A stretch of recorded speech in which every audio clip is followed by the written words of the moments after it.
Julia Paul unravelling some historical truths. We must make history, not be doomed to repeat it. That's what Bertie Ahern told the joint Houses of Parliament when he became the first Taoiseach to speak there last year.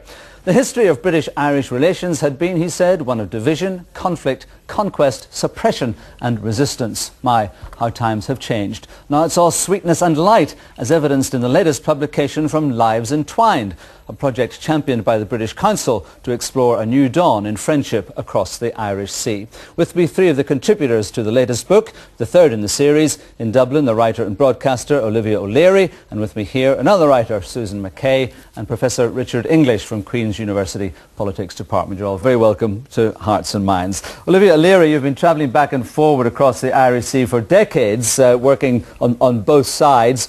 Would you say that the change in relations has been a very, very gradual one, or something you can date to a particular incident or time? I don't know that I could date it to a particular incident and time, but I think you have two things going on. I think number one, the increase in economic prosperity in this country has meant that ordinary Irish people's lives are very much more like ordinary British people's lives, and that shared experience makes it much easier for people to understand one another and feel an empathy with one another. But I think on the other hand, the other side, you've also had real work going into an institutionalization, I suppose, of the relationship. Maybe Garret Fitzgerald's contribution and Margaret Thatcher's to the Anglo-Irish Agreement was probably the first institutionalization of that, where you actually had both governments coming together and deciding that no longer would they be held hostage by either of their extremes. They together would decide how they would move forward. And I think even though the Anglo-Irish Agreement itself didn't necessarily produce a great deal, it did establish a relationship both between the two governments and, very importantly, between the two sets of civil servants on either side. And those relationships really mattered in the decade that was to come. Richard, do you agree that this has been a process driven from the top down?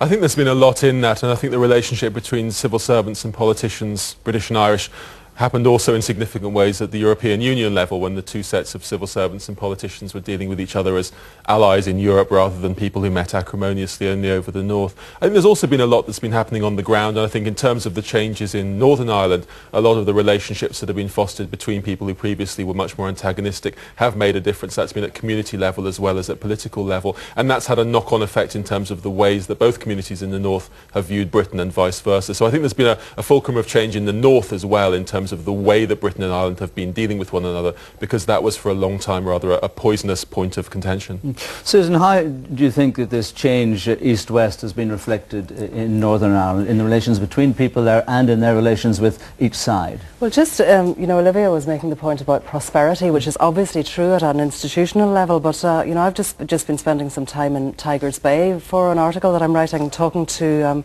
community workers and young people there about the situation in that small loyalist working class community in North Belfast, where there has been a very strong UDA presence and a very troubling UDA presence in recent years, with drugs being sold to young people and so on.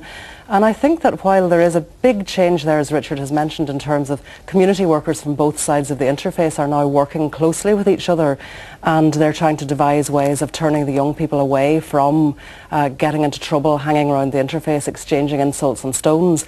But there's a serious lack of resources in those areas, and there's another generation of young people are growing up with poverty in those areas, and that is something that I think that the politicians in Northern Ireland in particular are going to have to address, because the prosperity and the sweetness and light that you referred to are not reflected on the ground in those kind of communities, and that's just one of them. Olivia, we can talk about politicians and civil servants, but at the man and woman in the street level, I mean, how do you characterise the change in relations? How have you noticed it on your travels back and forth?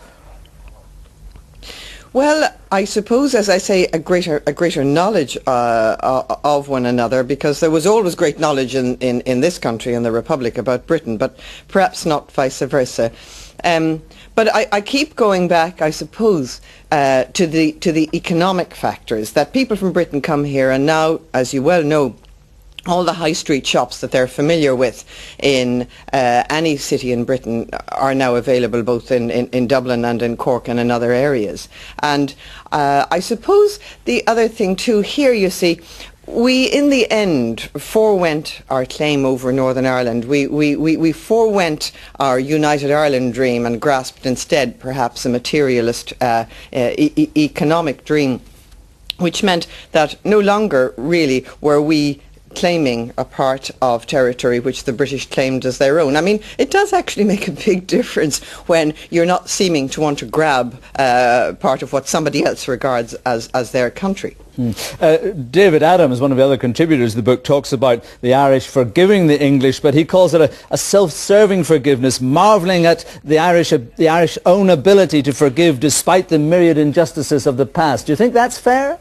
Well, I don't know. I mean, I know he was probably referring to something that I said in my essay about standing outside the British Museum and feeling the weight of empire facing me there, those great colonnades on either side and the lions, and knowing that all the loot from other people's countries, perhaps including ours, was locked away inside. It's inevitable that we will always feel what the British Empire did to us. It'll certainly take some time for that to go. And I know, for instance, there's always a great sense of glee here when we enjoy the wonderful BBC, and we love the BBC. We enjoy it for nothing. We don't even pay a licence fee. And there's a certain feeling here, you know, that that's a small down payment on the debts of empire. I think it's going to take a while before that certain glee at having escaped the empire leaves us, and maybe until that slight adolescent attitude disappears, we won't quite have the relationship we would wish. Or indeed, as we were discussing, Richard, the glee at England losing every available football or cricket match. One of the few things that unites everyone in Ireland, that's true. I mean, I think that there is a sense in popular cultural terms that there is a relish when England lose at things, and that's shared by Northern Protestants and Catholics. But I think it's also true that some of the changes that have taken place in relation to Britain and Ireland emphasise things that did happen before in positive ways. I mean, the things that Bertie Ahern was referring to in terms of conflict and suppression and so on are there in Irish-British relations historically, but so too are a lot of positive things then as well. So I think in that sense, the sort of thing that Olivia is referring to with the BBC, I mean, there are all sorts of cultural riches that point both ways, and I think people in Britain have for a long time not perhaps noticed how much Irish culture contributes to the Britishness of their society. What about the teaching and study of history, for example? I mean, from Cromwell to Bloody Sunday, Irish history will still be taught, but will there be a shift in emphasis?